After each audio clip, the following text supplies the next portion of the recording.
let's talk about commission structure. This is one of the most common questions I get.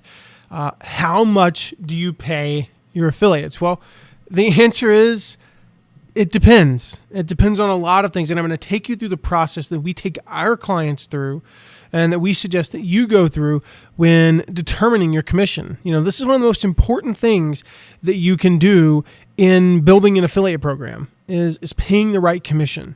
And so this may seem like a drawn out process. This whole thing honestly takes 5 to 20 minutes on the front end. This is all a part of designing your program. This is the first phase that we take people through when they're new students in our program. For example, the 5 phases of a 7-figure launch. We take them through this designing the program. We go through this with every client as well, unless they're really established and have a commission that is pretty much set in stone. They've already kind of gone through this process themselves. We take them through this process, and here it is. You start with your price. That's where you start, of course, is what is the price of the program? And as a rule, this is not always true, but as a rule, the lower the price of the program, the higher the percentage of commission that's likely. It's hard to pay a 10% commission on a $20 product. This is just impossible.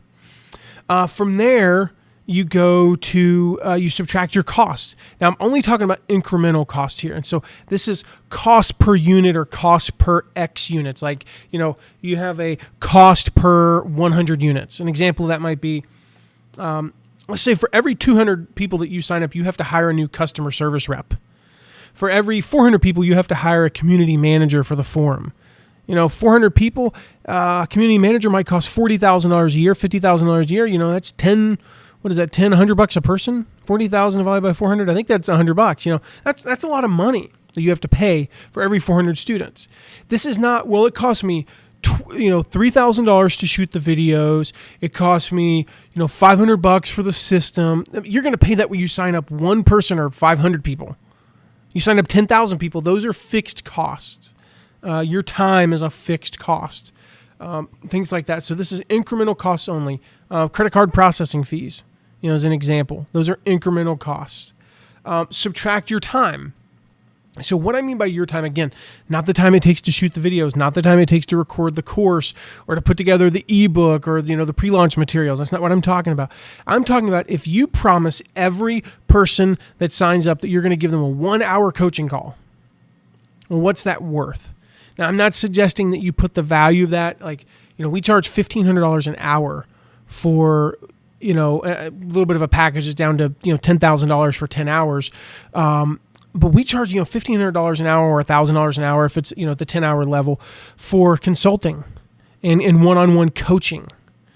I'm not going to put that at $1,000 value if you get an hour of my time, for buying my course, because you might only pay $1,000 for the course. Well, what am I going to do? Pay no commissions at that point? So you'll see where I'm going with this.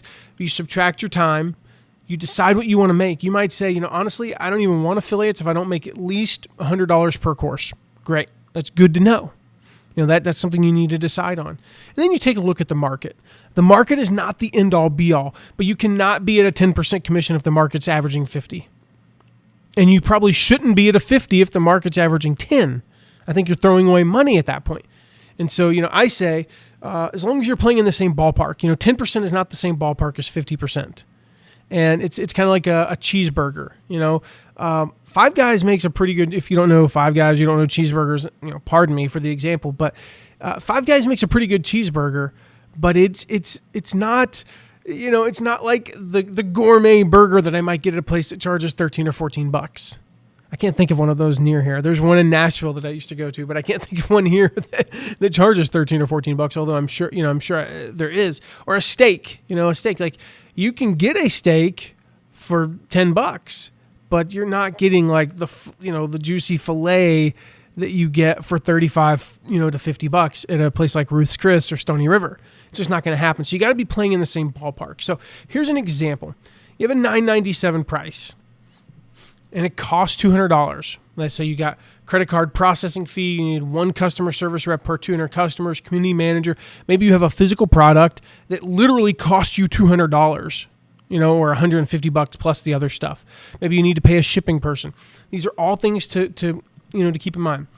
You're going to do 1 hour per customer, and you're just going to value that at say $400. Like, I really need this, like it's just, this is where I'm going to value. I'm going to value it at $400. You may go a little bit lower.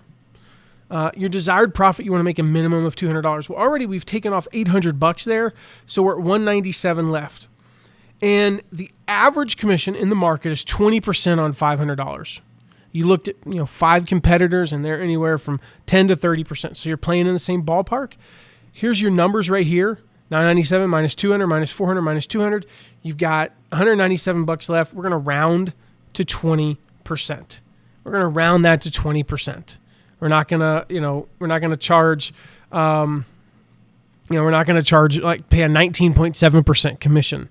So that's how we get to the commission. If the example were it's $1,000 product, I'm not gonna go $997 here just for this example. It's $1,000 and your costs are $100, and you say I'm cool with making a couple $100 per unit, and you're not really giving any of your time. Well, then you can pay 40%. But again, I would look at the market and see the market average is 30. You know what? We're going to go 40 because we're going to go higher. We can afford it. We don't have that many fixed costs. Most of us, doing digital products, our fixed costs are credit card processing and maybe hiring a customer service person for every, 500 to 1,000 customers. Pretty low. Not much in the way of fixed costs. Or incremental costs, I should say. We have a lot of fixed costs, but not much in the way of incremental costs. Now, one last note in all of this, guys. What really matters is EPC, earnings per click. Now, again, you got to be playing in the same ballpark commission-wise as everybody else, because perceptually, when you say we're paying a 20% commission on a $500 product and everybody else is paying a 30 or 40, 50% commission on a $500 to $1,000 product, you're not in the same ballpark. And so you don't even get a chance to show EPC. But that's earnings per click. So what really matters is this EPC. So you might pay. Let's use an example here.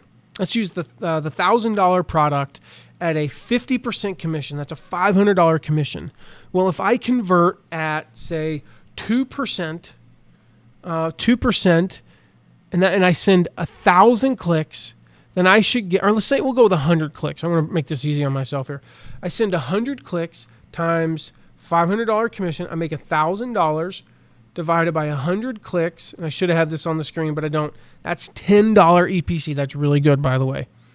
On the reverse, let's say I only offer a 30% commission on a $1,000 product, but I convert it 6%. So I'm at 30%. So I send 100 clicks, or $30. There's 30% commission, which would be $300 per sale, but I'm at 6%. So I'm going to go 6 times 300. That's 1,800 divided by the 100 clicks. I'm at an $18 EPC, which is considerably better than $10. So that's what really matters as EPC. But that shows you again how to design your commission structure.